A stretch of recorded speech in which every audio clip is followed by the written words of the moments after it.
Dear YouTubers, welcome to Real Turkey channel. We broadcast from Turkey in English language. I think we're the only ones who are stupid enough to do that. Are you stupid enough to watch this? We cover Turkish politics, economy, finance, business news, and anything else that really just piques our interest. But this week, I want to talk about political risks and how they will harm the economy and potentially the markets. The title of this video is that Fed rate cuts will not save Turkey. So perhaps it is the best place to start with the emerging markets environment. Emerging markets had an awful August, but in September, interest in emerging markets like China, Brazil, Turkey, South Africa, even Argentina has increased again. There are several reasons for that. First, of course, United States and China restarted trade talks. No one believes anything will come out of it, but hope lives eternal. So as long as they are not fighting, trade talks are better than to nothing. Two, China has just announced new macroprudential regulations which would allow banks to extend more credit, which is an effort to stimulate the economy. And a lot of people believe, and I do agree with them, that China will be able to increase its economic growth rate over the winter months, which is, of course, good news for everyone who sells to China. Some of the expectations increasing interest in emerging markets are unrealistic. For instance, Hong Kong protests are not over. This is Sunday in Turkey. I just read that police is closely guarding the airport, but protesters are still on the streets.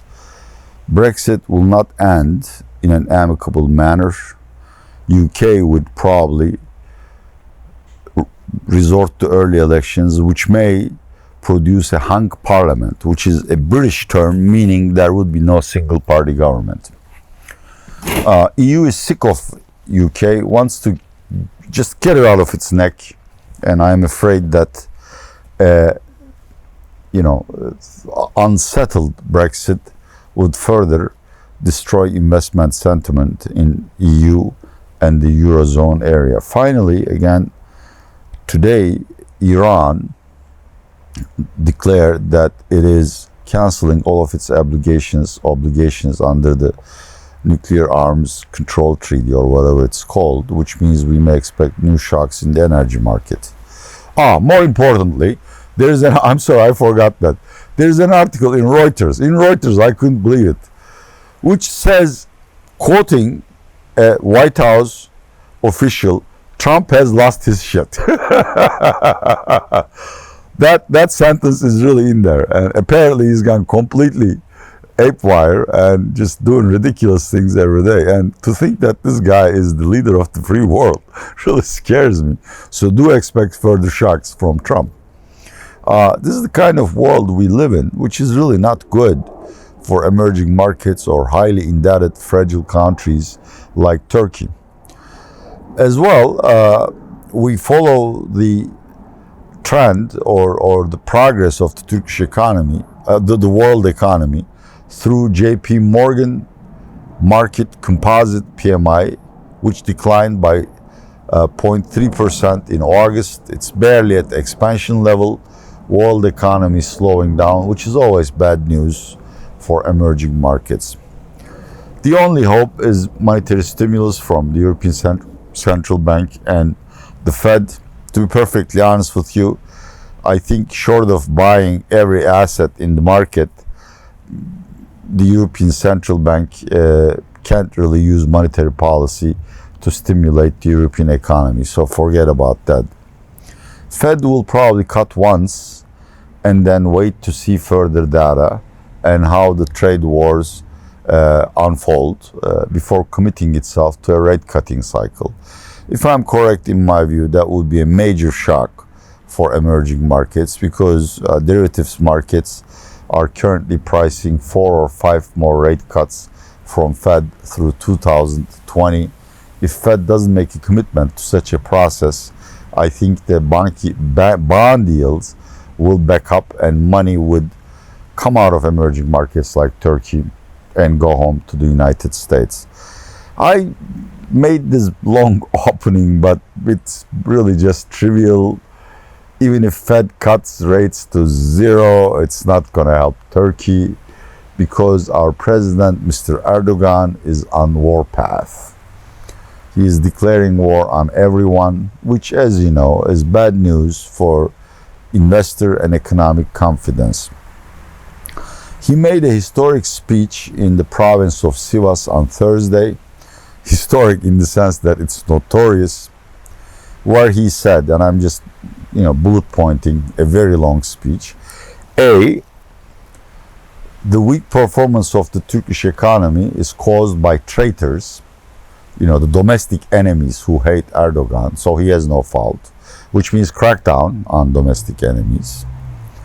B, if EU and the United States don't help with Turkey's problems in Syria, by which he means he wants to resettle 1 million Syrians back to their country, he's gonna open the doors and unleash these poor people to the gates of EU, which is blackmail, if you ask my opinion. 3, he wants to have nuclear warheads. I don't know if this is just something that he said in the heat of the moment or whether he's serious about that, but Turkey with nuclear warheads would scare Iran, Russia, Israel, Egypt, everyone. I don't know what he intends to do. I'm just going to skip that. And finally, he wants to restore Turkish growth to 5% real GDP growth next year, for which he will use monetary policy, which means he will order the central bank to cut rates to the bare bottom. And we know from numerous previous episodes that when Erdogan pressures central bank to cut rates too much, Turkish people start buying dollars, investors pull out of money, the exchange rate explodes, the economy slows down, and inflation accelerates. I'm afraid of such an episode within 2 months, but there are other risks as well. First, there is currently a crackdown on domestic opponents. The chairwoman of main opposition party CHP, Mrs. Canan Kaftancıoğlu, has just been sentenced to 9 years in prison, which even conservative columnists admit is just, a political punishment. She apparently tweeted something that for 4 or 5 years ago, which was against the laws. I don't know, but putting someone in prison for 9 years for tweets sounds a little bit outrageous to me. The common opinion among the opposition is that she's been punished because she delivered the municipal election victory to CHP, depriving AKP of a major patronage network. The Interior Minister Süleyman Soylu threatened to sack Istanbul CHP Mayor Mr. Ekrem İmamoğlu, which is certain to cause public unrest and infuriate the opposition, as well as probably anger EU and cause some sanctions. Several pro-Kurdish HDP mayors have been removed and replaced by administrators, which is barely constitutional, and more might come. So it's very clear that Mr. Erdogan is on a warpath. Why is he reacting so harshly? Because he's under several challenges. We recently have a poll by a rather impartial surveying agency called Metropole, which shows his popularity rating or approval rating has dropped by 10 percentage points. 1 out of 10 AKP voters and 2 out of 3 MHP voters, which is AKP's ally, don't approve his job performance. He can't win the next presidential elections with this kind of popularity rating. Moreover, I think he's grasping that the economic slowdown is hurting his popularity and his party's popularity, which is quickly unraveling. One of his former deputies, Mr. Ali Babacan, is forming a new party, and former PM Professor Davutoğlu is going to be next in line. There are several polls as to their chances in a potential election. I don't pay much attention to them, but to me, the 10% of AKP voters who don't approve who don't approve Mr. Erdogan's job performance are potential candidates. And if Erdogan loses 10% of his vote, he will not win presidential elections. So there is pressure from these inter-party rivals. Two, there is pressure from Istanbul and Ankara mayors who are rapidly cutting the workforce. They claim they're firing, people who are politically appointed. I don't know what the truth is, but the truth is, I'm sure the people who are fired belong to AKP. Two, they are exposing presumed AKP corruption. Obviously, without a court decision, this just is a claim. I cannot prove it, but it's certainly hurting AKP's reputation. Most importantly, they're cutting charitable contributions to religious foundations, which is part of AKP's patronage network. In other words, led by Istanbul and Ankara, AKP is losing its connection to the citizens in the cities that CHP has won, which is numerous. Two, AKP is losing its ability to grant large tenders to the crony construction companies, which further reduces the financial support the party gets. That's Mr. Erdogan's second concern. The third, and the most important in my view, is Syria from two perspectives. A, I'm not saying they are right, but Turkish people hate Syrian refugees. They want them to be sent home as soon as possible. So Erdogan threatened EU that unless they help him resettle 1 million Syrian refugees back in Syria, he's going to send these poor refugees to EU, which just doesn't sit well with the global norms as well as with EU's current politics. Two, he's trying to increase Turkish influence over Syria so he can gain room to resettle Syrians, which is a policy I approve of, but so far it's not producing good results.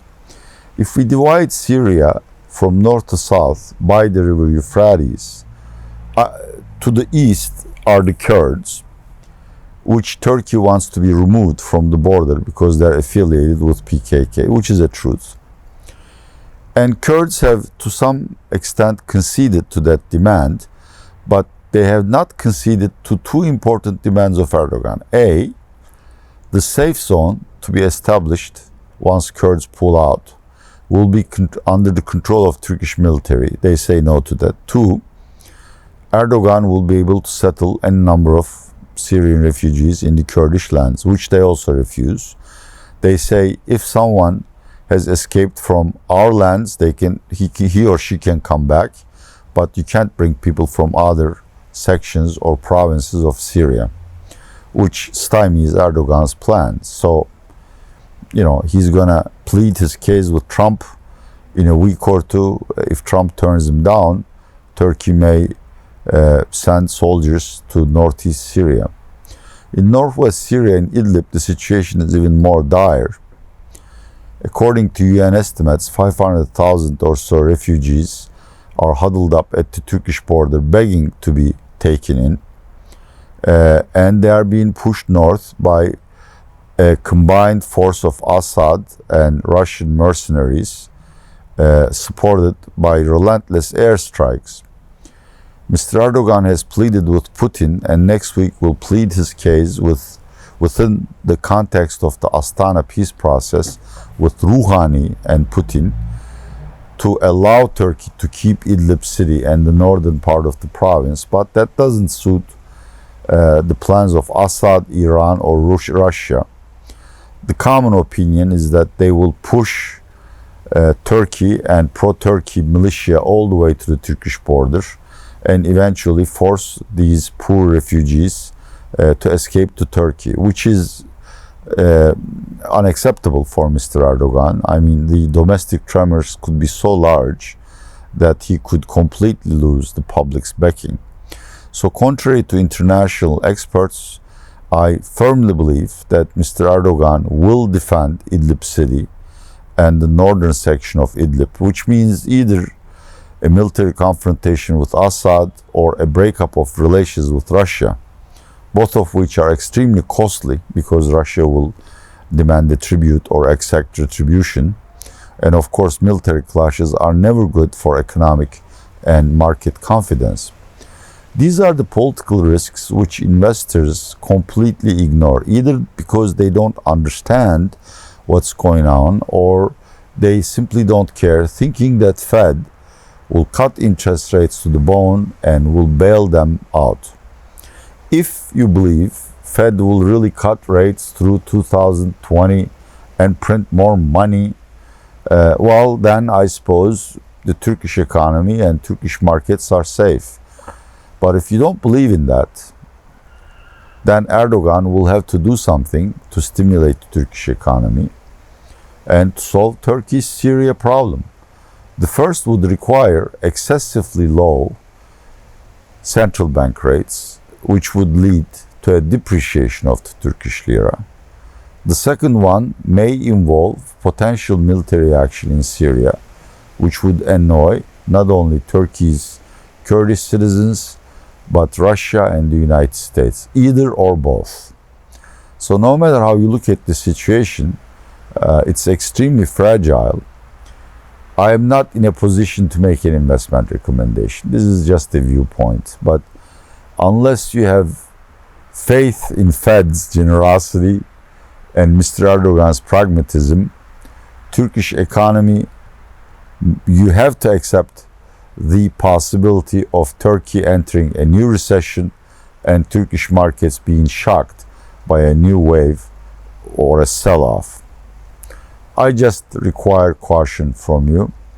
My name is Atilla Yeşilada, and you have watched the umpteenth episode of Real Turkey channel. I thank you for watching these videos and sharing your comments. If you find them useful, please do share them with other friends or enemies which may be interested in Turkish affairs, and do subscribe. Thank you very much and see you soon.